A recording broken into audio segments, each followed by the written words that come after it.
मला माहीत नाही किती लोकांना हे ऐकायची गरज असेल, पण आज मला सांगावंसं वाटतं. रोज सकाळी उठायचं, घरची कामं करायची, कामं करता करता रात्र व्हायची आणि झोपून जायचं. परत सकाळी उठायचं. असा चालला होता माझा दिनक्रम. मग एक दिवस ठरवलं, स्वतःचे पैसे कमवायचे. 2 पैसे का असेना, पण ते स्वतःचे हक्काचे असावे. मग माझ्यासारख्याच गावातल्या लहान लहान शेतकऱ्यांना भेटले, ज्यांच्याकडे खूप खात्रीचा चांगला माल असतो, परंतु त्यांना तो बाहेर विकता येत नाही. असा माल एकत्र करून मी तो शहरात विकू लागले. हळूहळू माझ्या मालाची क्वालिटी बघून माझे ग्राहक वाढू लागले. परंतु माझ्याकडे गाडी नव्हती. एसटीने 4-4 पिशव्या घेऊन मी मैलोन्मल चालत जायचे. कुरिअरवाल्यांच्या ऑफिसमध्ये बसून ही सगळी पार्सल्स मी पॅक करायचे.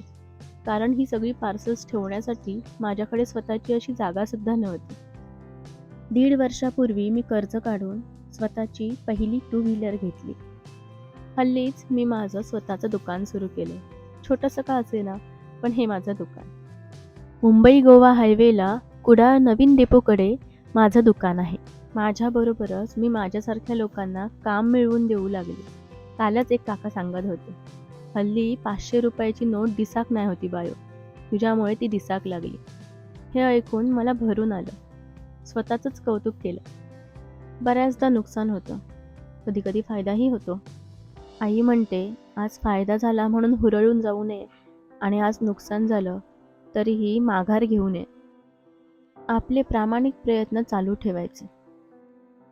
देव म्हणतो, तू चांगलं कर्म करत राहा, फळाची अपेक्षा करू नकोस. 6 महिन्यांपूर्वी हे दुकान भाड्याने घेतलं, परंतु दुकानात टेबल खुर्ची सुद्धा नव्हती. मग हळूहळू टेबल खुर्ची घेतली, फॅन बसवला, बल्ब लावले आणि आत्ताच 15 दिवसांपूर्वी मी इथे रॅक बसवून घेतली. आता माझं सामान जे खाली ठेवावं लागायचं ते मी रॅकमध्ये ठेवते. हळूहळू प्रगती करते. काय माहीत उद्याचा दिवस बघेन की नाही, परंतु आजचा दिवस मात्र माझा आहे.